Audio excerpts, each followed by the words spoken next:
Hi guys, so we're back with Ben Braver, chapter 39. My Act 3 started with an incredibly thrilling searching and recovery mission. A mission so intense that it would give you nightmares during the day. Daymares. My own mother's child would weep if he heard the story of, wait, I'm my own mother's child. What the heck? Never mind. It was way easier to get into Duncan's lab than I thought it'd be. He had never deleted my biometric data, probably because he wasn't able to touch anything. It was, in fact, the easiest thing in the history of all things ever. I literally just walked in. I stole the capsule and left. You'd think something as important as Project Blackwood would be way harder to get. That sounds like a bad guy thing to do, but the good intentions can balance it out. And if it didn't work out, I wouldn't remember any of it anyways at the end of the year. I booked it back to my room and slammed the door shut, thinking I'd be alone, but I was wrong. Noah and Penny and Jordan were there, hanging pictures on the wall.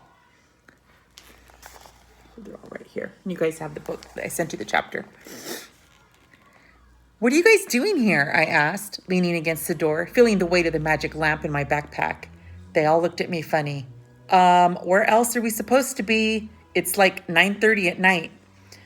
Plus, I got those pictures in the mail, Penny said, excited. Woohoo. What pictures? The glossy photos hung on the walls, pieced together like a giant puzzle. They were the pictures from Penny's phone.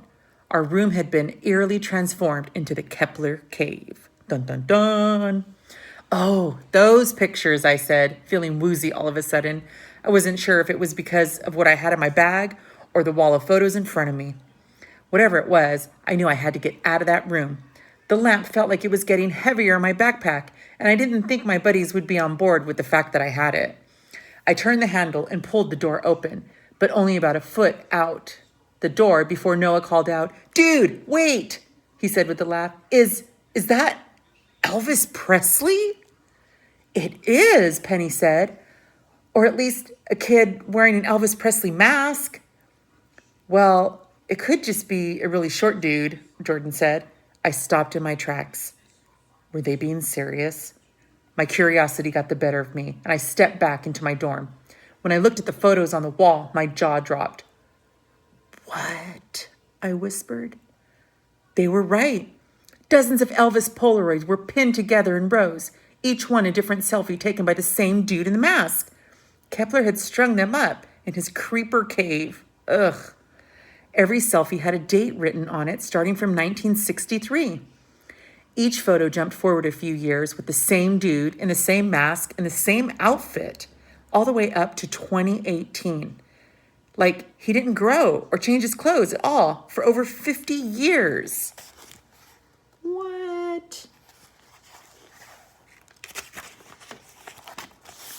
There's all the photos.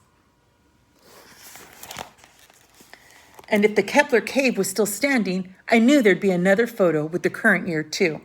I saw it in Kepler's 10th floor apartment. I was there when the Polaroid was taken. I know him, I said. Say what? Said Penny. I mean, not like personally, but I saw him at the beginning of the year, on the way to the school. I saw him with that mask outside a diner. My friends looked at me like I was a whack job. You saw this guy. The guy Crazy Kepler has 100 pictures of wearing an Elvis mask at the beginning of the year, said Noah. And you didn't tell us. Well, it was no bigs at the time, Ben said. He was just like a random dude hanging out in front of the diner. Holy buckets, Penny said, holding the class photo with 15 next to the photos of Elvis. They're wearing the same outfit. These are all 15. Elvis is 15. What? Wait, Elvis Presley was a descendant? Jordan asked. This is getting hard to follow. No, it's just a mask, Penny said. The kid in the Elvis mask is 15. That's all you need to know. But what's that mean? Noah asked. Like, if it's the same kid, he doesn't age? So that's definitely his superpower, right? But why isn't he in the yearbook? And who is he? Man, I didn't believe you guys before, Jordan said, but this is a full-on crazy train that I don't want to get off of. All of these pictures and still no name, Penny said. The school tried so hard to make it like this kid never even existed. Like he never even existed. Headmaster Archer had threatened me with that exact same thing. Was I going to be someone's great mystery someday? Who's the weird chubby kid in the background? They'll be bummed to find out it was a nobody. Just then, my eyes landed on the articles about the Reaper and the world ending, and I imagined the worst of the worst. A thought so vile, it made me feel like I was gonna cry. Oh no, you might cry, you guys. What if these articles aren't fake? I said, as if we were being listened to. What if they actually happened and the world forgot? Noah looked at me like I was crazy. So did Jordan. Penny too. Man. Okay, all three of them looked at me like that. What are you talking about? Penny said.